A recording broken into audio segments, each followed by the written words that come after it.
People always ask me why I don't talk about my parents. I tell them I don't remember, but that's not true. I remember the cold, I remember the woods, and I remember the silence that came after the screaming. I was 8 when they sent me to live with Uncle Elias. They were on some business trip overseas. 2 weeks, they said. Then a month passed. Then the letters stopped. Elias never said much. He worked with machines and trees, and not much else. He put me up in this tiny back room that smelled like old sawdust and wet wool. The walls were thin, the mattress thinner, and the only sound at night was this damned ticking clock on the shelf. Loud enough to punch through your skull. There was a single window, crooked in the frame, and the glass was warped just enough to twist the moonlight across the floor like it was crawling. I used to lie there for hours, too scared to sleep, just watching the shadows stretch and twitch across the walls. The first night, I heard it screaming, far off in the woods, shrill and not quite human. I remember pressing my face to the window, seeing nothing but mist and branches shifting like old bones. I crept out with a flashlight, got maybe 20 feet from the shed before Elias grabbed me by the collar and hauled me back. "Never go towards it, Dan. Never answer it," he said. A few nights later, I woke to the crunch of gravel just outside the window. I crept to the edge of the curtain and watched my uncle making his way toward the old shed out back. He was carrying something under one arm, wrapped tight in cloth. I waited until the door creaked shut behind him before slipping on my boots and following. I didn't get too close, just far enough to peer through the cracked wood slats. Inside, the only light came from a rusted drum barrel with fire licking out the top. Whatever he'd brought was already in it, burning slow. The cloth unwrapped as it curled into flame, and I saw what looked like a pale leather bag, the kind nurses used to carry. The light flickered just right, and for a second, I caught the shape of something stitched into the side. A strange, wing-like pattern. 3 marks, maybe feathers. I don't know. I didn't ask questions after that. I just learned to stay quiet, watch everything, keep it locked in. I jolted awake at 6:52 p.m. My shift started at 7. I kicked off the blanket, knocking over an empty ramen cup, and cursed under my breath. "Fuck's sake, Dan." The apartment was still hot even after sundown. I pulled on my wrinkled uniform shirt, button wrong the first time, and nearly tripped over my boots by the door. Emma had left a post-it on the fridge again. "You should sleep more, please." She's always doing that, writing notes like she's trying to hold the world together with paper and patience. Emma's an ER nurse, smart, kind in a way that scares me sometimes. Married me 5 years ago, even though I've got all the emotional range of a brick and the sleep schedule of a raccoon. I stared at the note longer than I should have, crumpled it, stuffed it in my pocket. My bike chain clicked loose halfway down the street. I pushed the last 2 blocks, heart pounding like a jackhammer by the time I hit the side lot of Caldwell General Hospital. The front desk woman gave me that look again, half sympathy, half you're a disaster. I scanned in late for the 3rd time this month. Great Dan, just great. The HR office smelled like dried paper and old coffee. The lights buzzed overhead. A woman named Kathy, who never blinked, was flipping through my file. "Daniel," she said, "this is becoming a pattern. You're a good worker, but we can't keep letting this slide." I nodded, said nothing. She sighed, clearly annoyed. "You think showing up late 3 times in 1 month is acceptable? This isn't some night janitor job. You're part of hospital security. That means responsibility." She flipped a page a little too hard. "This isn't high school detention. We don't hand out gold stars for showing up." I kept my mouth shut, fists curling just slightly in my lap. She reached for the warning form, but suddenly the phone rang. She answered it, still glaring at me, but I saw it. The exact moment something shifted in her voice. "Yes, ma'am. He's here now." "Yes, understood." She paused, eyes darting toward the door like someone might be watching from the hall. She hung up, cleared her throat. "You're clear. Just don't let it happen again." I blinked. "Wait, what?" "You're fine. Dismissed." I left her office slower than I meant to, still trying to figure out what the hell just happened. As I stepped into the hallway, I caught a glimpse through the frosted glass. A woman was walking past, tall, sharp shoulders under a dark blazer. Didn't say a word, but she looked directly at me through the blur of the panel. Is that Veronica Caldwell? Maybe. I'd only seen her twice before and never this close. Could have been someone else. But something about that glance, the weight of it, hit like a cold stone to the chest. She knew who I was, and somehow that scared me more than anything else that night. Night round started like usual. Quiet halls, machines breathing slowly in patient rooms. Most of the nurses either went home or glued to the break room TV. Room 208 was unoccupied on the log, but the door was ajar. I hate that. I pushed it open with 2 fingers. I peeked inside. No bed, just a rusted IV pole, an empty basin, and a laminated chart on the floor. I picked it up. M. Caldwell, age 39, arrived 3 a.m., no cause of death listed. That name again. As I turned to leave, the door swung closed behind me. The f*** was that? No wind, no draft. Slammed hard enough to rattle the window. My pulse thudded so loud I swore it shook the floor beneath me. Then I saw it. Scratched faintly on the far wall, behind where the chart had been. A symbol. 3 feathers. I don't get rattled easily. You do this job long enough, weird becomes normal. But what I saw next, it stuck under my skin.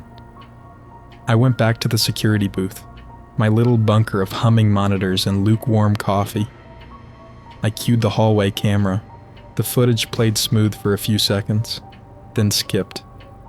First, the time rolled back, like someone rewound 15 seconds. Then the whole feed flickered and blinked black. I ran it again, same thing. But this time I caught a detail I hadn't noticed before. A figure. Someone walked past the room before the blackout. I paused, zoomed in. My heart climbed into my throat.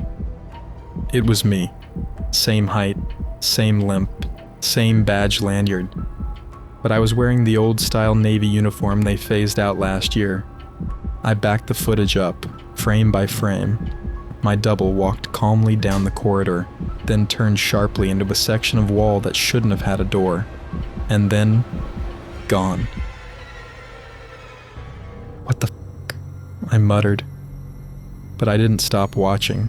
I sat there for 20 straight minutes staring at a black screen, hoping it would blink again. At 3 a.m. sharp, the intercom let out a high-pitched whine. Just for a second, then silence. I took a different route for the next patrol. Not that I expected answers, but sitting still was worse. My feet carried me without thinking. Past the labs, past the surgical wing, to the end of the East Hall. The wallpaper changed here, beige turning to yellowed green. The tiles lost their shine. Nobody came here anymore. I stopped when I heard it. Click, click, like metal tapping concrete. I followed the sound down a side hallway that wasn't on any floor plan. It ended in a dead wall, except one of the panels looked newer than the rest. I pushed. It groaned open. Behind it was a steel door, long sealed shut, but scratched into the paint, barely visible in the flashlight beam, was a symbol I'd come to hate, the 3 feathers. I pressed my hand against the metal. It was warm. Then I heard a voice, a woman's, close, just behind the door. "I'm still here," she whispered. I stumbled back, flashlight shaking. The hallway behind me was empty, but the door handle, it rattled.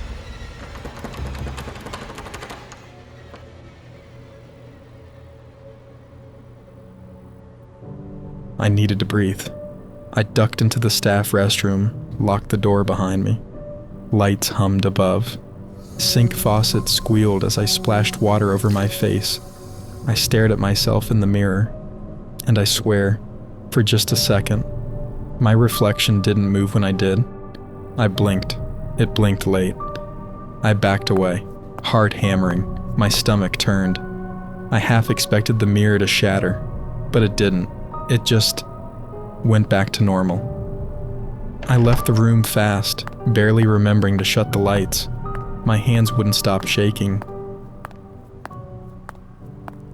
A few days later, I got a call from the front desk saying Emma had been admitted. Sick, they said. Just that. I didn't even bother asking what that meant. I was already halfway to the recovery wing. When I got there, the nurse at the desk looked like she'd seen a ghost. She just nodded me toward the last room on the right. Emma was unconscious, hooked up to 2 monitors, IV drip hissing quietly beside her. Her skin looked like paper, lips cracked. Her breathing was shallow and irregular, like each breath was an argument with her own lungs. The nurse leaned in close, her voice barely above a whisper. Her fever spiked to 104. Blood work's inconclusive. No infection, no toxicology hit. We've never seen this before. I nodded, even though I didn't understand a damn thing. I pulled a chair beside her and sat down, elbows on knees, staring. I watched her chest rise and fall. That's when I noticed something tucked at the foot of the bed. A folded gown, maybe the one she'd been wearing when they found her. It wasn't a Caldwell General issue. Written on the tag, Weldon Sanitarium, staff issue, 1970. My breath caught in my throat like I'd swallowed glass. Emma stirred, her lips parted. Just a whisper. They never took her out. She's still in the walls. The intercom above us let out 3 soft clicks. Then nothing. No voice, no static, just that silence again, thick and pressing, like someone holding their breath behind the drywall. Back in the security office, I checked the feed from the hallway outside Emma's room the night she collapsed. I fast-forwarded to 2:59 a.m. Emma walked slowly past the camera, holding her head. Then she paused, like she was listening to something. And that's when I saw it. Behind her, a figure. Same height, same posture, same build as Emma. But her walk was off. Too smooth. Too weightless. Like her feet weren't touching the floor. Dressed in a nurse's uniform that looked about 50 years out of date. The figure passed right behind Emma, close enough to breathe on her. She didn't flinch. Didn't seem to notice. I hit rewind. Play. Rewind again. I zoomed in, frame by frame. The face was turned down at first, but in one frame, she looked straight at the camera. It was Emma, or something wearing her face. I just sat there, pulse thudding in my ears. Then the desk radio crackled. Security White, you still in the booth? Kathy's voice, but it sounded off. There's something open down in the basement hall. Director wants you to check it now, she said. I turned to the monitor. The steel door, the one with the feathers, was slightly open. I stood there for a full minute, listening to the quiet hum of the monitors. Then I grabbed my flashlight, clipped my radio to my belt, and walked out. The service tunnel wasn't part of the public layout. You had to go through a locked stairwell that smelled like mold and bleach, then past 2 old gurneys that hadn't moved in years. As I descended, the temperature dropped. Every step echoed behind me, like someone was walking just out of sync. I reached the hallway. My flashlight flickered once, then steadied. The steel door was open a full foot now. I should have called someone, but something in me said I was already too far in. I stepped inside. The room was bigger than I expected. A tiled amphitheater, tiered like an old surgical gallery. Rusted lights dangled from the ceiling. There were tables covered in yellowed sheets. Underneath one, I could see the edge of a plastic ID badge. And then, the smell hit me. Copper and decay, and something else, like dust, that had bled. My light caught in movement. A figure stood in the far corner, facing the wall. Same height as Emma, same outline, but the way it moved wasn't human. I opened my mouth to speak and choked on the air. It was thick, like breathing through cotton soaked in vinegar. The figure turned its head slowly and smiled. It had no eyes, just hollow black sockets. And in one hand, it held something small, a name tag, my name. I looked over my shoulder. The door. It was closing. I lunged, caught it just as the gap narrowed. I slammed it back open, stumbled out into the hallway, and sprinted. F*** this place. My voice echoed off the walls as I ran full speed through the corridor, feet slipping on tile, breath ragged in my throat. I didn't stop until I hit the stairwell door and kicked it open with both boots. But the hospital above was quiet again, like nothing had happened.